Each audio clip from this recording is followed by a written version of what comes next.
as, yeah, really afraid to talk about it. Didn't want to be like seen differently. And when everything went down and I, f***ed up my whole life, at part of coming out of that and going to doing the treatment that I was doing, and talking with the counselors, I really realized that there was a lot I was keeping bottled up and compartmentalized. We seriously need to talk about Ned Fulmer because somehow, some way, he has landed himself in another painfully awkward situation. And this one, it's not subtle at all. His dating profile got exposed, and instead of keeping it low-key or brushing it off, he basically grabbed a megaphone and put himself on blast. I'm sitting here wondering why he didn't just say someone was catfishing him and move on. That would have been the easy exit, right? But no, Ned chose chaos. Apparently his profile was leaked, and instead of letting it fade away quietly, he jumped on X and went on a full rant about it. Not just one post either. He started sharing screenshots, every single slide from his dating profile, like he was daring people to look closer. And I'm sorry, but this was a lot. Way too much. It felt like he was spiraling in real time, trying to act unbothered while clearly being bothered. Why would you amplify something most people hadn't even seen yet? On Friday, Ned posted, "Apparently somebody doxed my app field co-profile. Cool. Saves me $29.99 a month." Then he added, "I truly give 0 Fs and invite you to roast it, especially at BB Brea."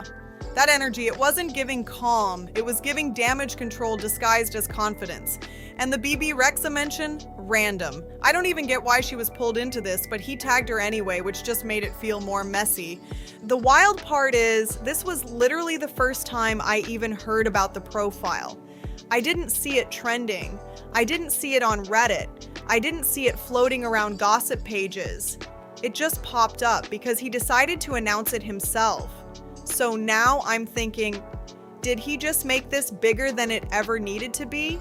Because if you don't shine a spotlight on something, sometimes it just stays in the dark. And here's the kicker. He wasn't even using his real name on the profile. So if that's the case, why not lean into the fake account angle? Why admit it? Especially when the profile itself is kind of embarrassing. It's bold, it's detailed, and it's not exactly subtle about what he's looking for. For someone who's already been through public relationship drama, this feels like playing with fire. For those who don't know, Field is a location-based dating app for people interested in ethical non-monogamy, polyamory, casual kink, swinging, and other alternative relationship setups. It's known for being open-minded and very upfront about preferences. So this isn't your typical swipe right situation. It's a very specific lane, and Ned stepping into it publicly adds a whole new layer to the story. And honestly, the internet is watching closely. So was he looking for someone who would be totally fine with his past cheating scandal? Maybe someone who wouldn't question it or bring it up? I honestly don't know, but what really shocked me is that he didn't deny any of this. He could have ignored it. He could have stayed silent. He could have let people assume it was a fake account or a catfish. But instead, Ned stepped forward and confirmed that yes, the profile was 100% his. And with his relationship history, that decision had people raising eyebrows immediately. Then he went a step further and started reviewing his own profile like it was some kind of performance. He literally began rating himself and adding commentary to each picture. The energy was very much, I'll make fun of myself before anyone else can. But it still felt like a lot to watch. For the first photo, he wrote, "Let's rate these photos. Cute. Smile. I like the dog. Bio could be better, but it's not that deep overall. 7 out of 10.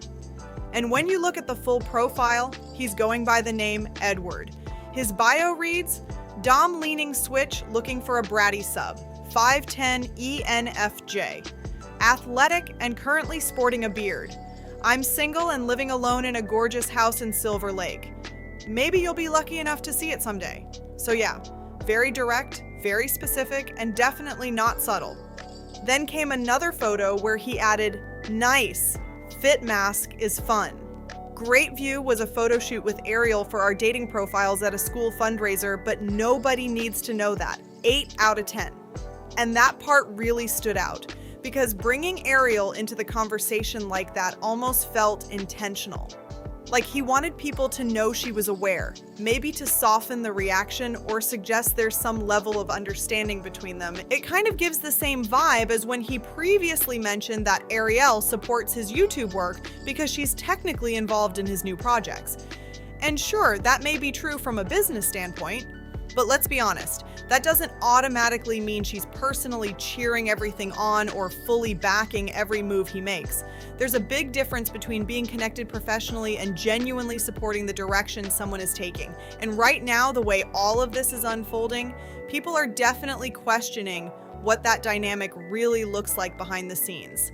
And let's be real, he probably felt like he owed her at least that much. He was literally using the YouTube channel they built together to relaunch himself. That wasn't just his platform. They both grew that audience from the ground up, posting videos, sharing their lives, building that community as a team.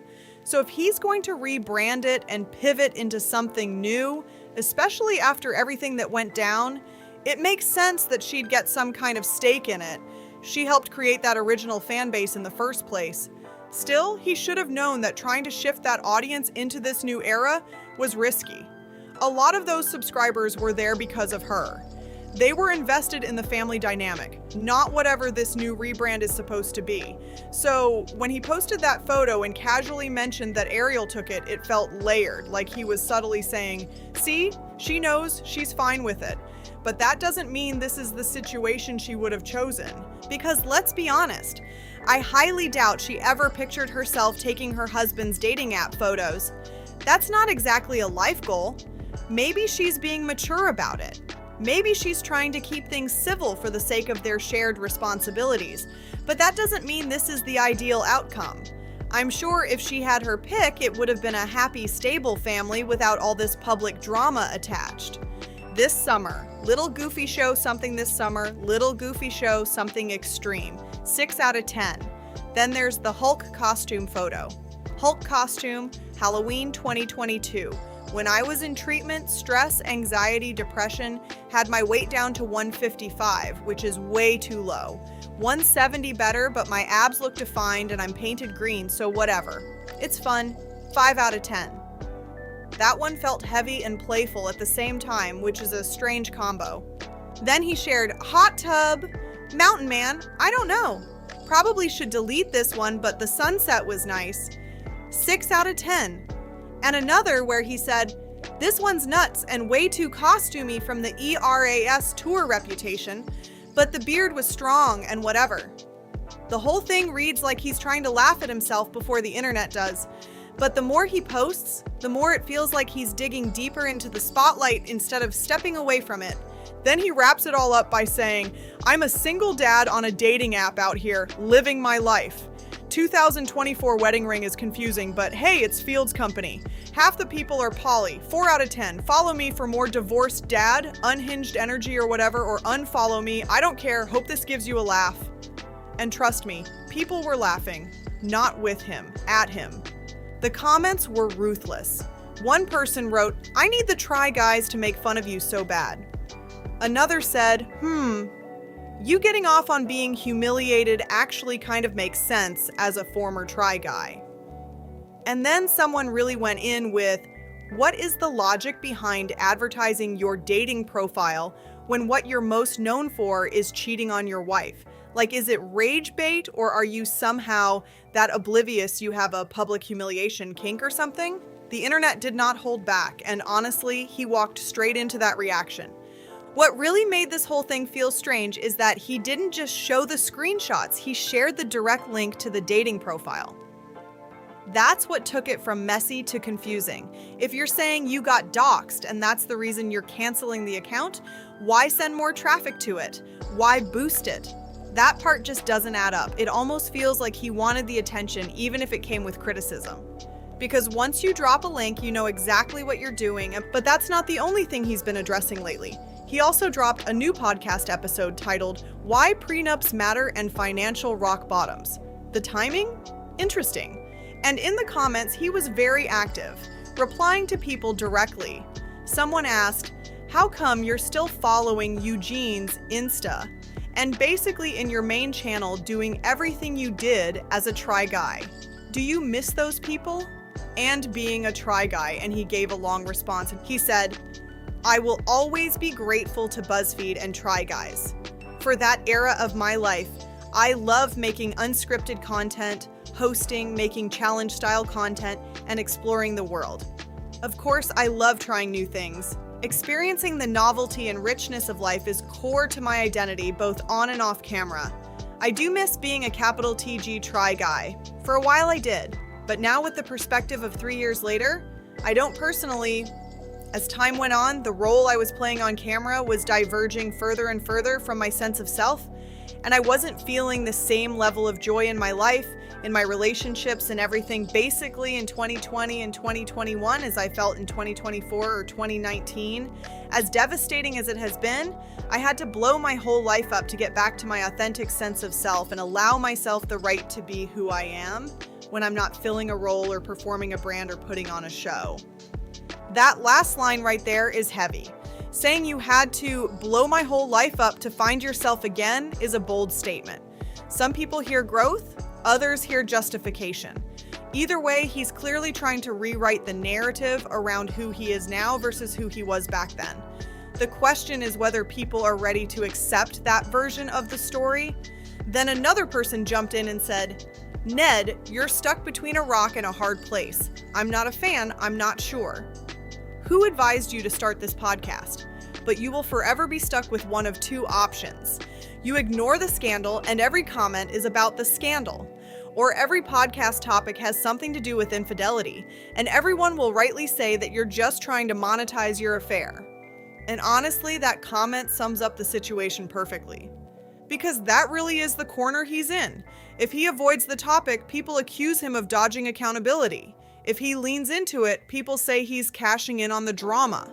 There's almost no neutral ground. And the commenter even said, I truly don't understand why you would move in this direction without knowing that those are the only two possible options. That's a tough but fair observation. Ned responded, I can understand the concern that I am monetizing cheating. However, all my actions and their consequences and my subsequent recovery journey have all made a huge impact on me.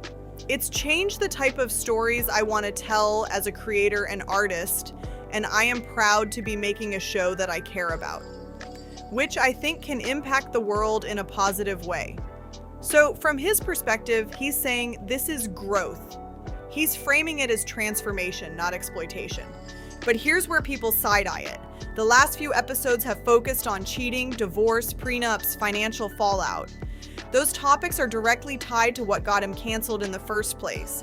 So when he keeps circling back to those themes, it's hard for some listeners not to feel like he's pulling them in with the same scandal that damaged his reputation.